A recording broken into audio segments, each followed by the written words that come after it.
Hello, good morning అందరికీ. బాగున్నారా? ఎలా ఉన్నారు? ఈరోజు నేను ఒక పవిత్రమైన పనితో నా మార్నింగ్ స్టార్ట్ చేస్తున్నాను. So I thought I will just share the experience. వెనకాల మా స్నో చూసారా? నవంబర్లోనే స్నో వచ్చేసింది. మాకు వింటర్ ఇంకా లాంగర్ అండ్ లాంగర్ అవుతున్నట్టుంది. ప్రాబబ్లీ ఇది స్టార్మ్ ఎఫెక్ట్ అనుకుంటా. సో అయితే ఈరోజు మా ఫ్రెండ్ వాళ్ళ ఇంట్లో సత్యనారాయణ స్వామి వ్రతం ఉంది. తనకి నా గార్లెండ్స్ అంటే చాలా ఇష్టము. నేను అన్నీ బేసిక్కే చేస్తా కానీ బాగుంటాయి అని నన్ను అడిగారనమాట. తనకి చిన్న దండ చేయాలి, చిన్న పూలతోటి కావాలి అన్నారు, అండ్ కలర్ఫుల్గా సింపుల్గా ఉండాలి అని. సో ఈ చిన్ని రోజెస్ దొరుకుతాయి అన్నమాట మాకు, మినీ రోజెస్. అవి తెచ్చుకున్నాను. 4 కలర్స్ కలిపి ఒక చిన్న మాల చేద్దామని.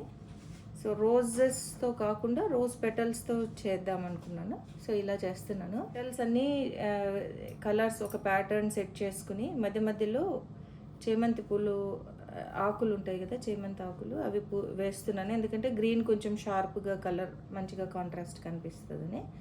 సో చూసారు కదా, pink, orange and yellow, light pink, yellow, మళ్ళీ పింక్, ఇలాగా సీక్వెన్స్ చేస్తున్నాను. ఇది ఎలా చేస్తాను అనేది ఒకసారి చూపిస్తా.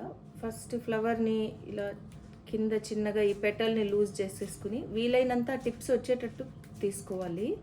ఎందుకంటే ఆ tip is adding very beautiful character అనమాట. మంచిగా కనిపిస్తుంది ఫ్లవర్లో, ఆ దండలో ఆ టిప్పుకున్న ఆ షేడ్. సో ఇలా నీట్గా తెంచుకున్నాక పైన ఇలా బాగలేని పెటల్స్ తీసేస్తున్నా. ఇంకా మంచిగా ఉన్న పెటల్స్ మాత్రమే వాడుకుందాము.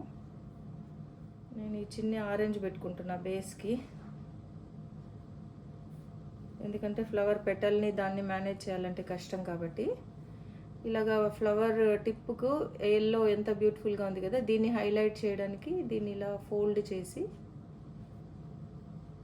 ఇలాగా దీంట్లోకి కుచ్చేస్తున్నాను. ఇది మనం రొటేట్ చేయాలన్నమాట. ఇలా ఫోల్డ్ చేసుకుని ఈ పైన పార్ట్ మాత్రం అలాగే ఉంచేసి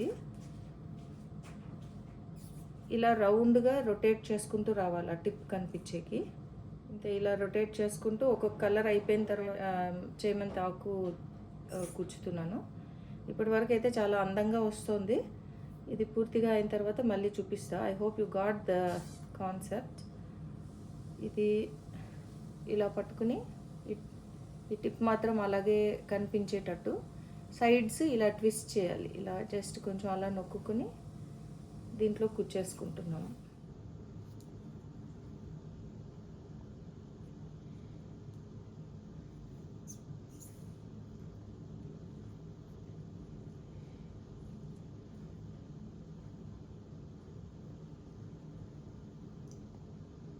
ఇలా వచ్చింది. ఇది ఒక సైడ్, ఇంకొక సైడ్ మళ్ళీ చేసి కింద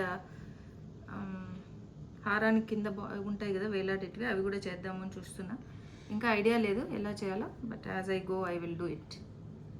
ఇది ఒక సైడ్ కంప్లీటెడ్ నౌ. చూసారా ఎంత బాగుందో కలర్స్. ఫైనలీ నా గార్లాండ్ ప్రిపేర్ అయిపోయింది.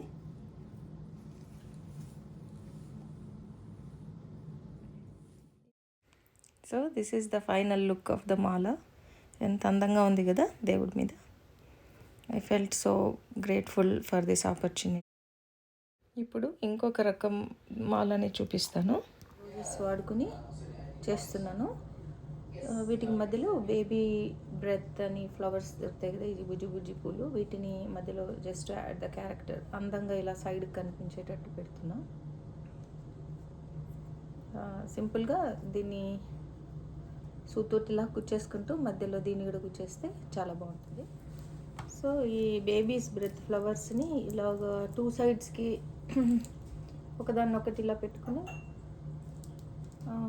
గమ్ టేప్ తోటి ఇలా అతికించుకుంటున్నా. సో మనం పిన్ తోటి ఇలా డైరెక్ట్ కుచ్చేయచ్చు.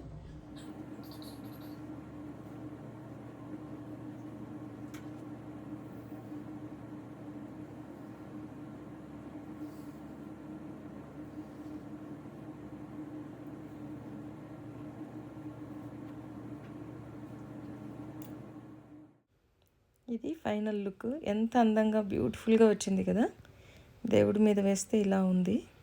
అందరికీ చాలా నచ్చింది. It felt so beautiful. మీకు కూడా చాలా నచ్చింది అనుకుంటాను.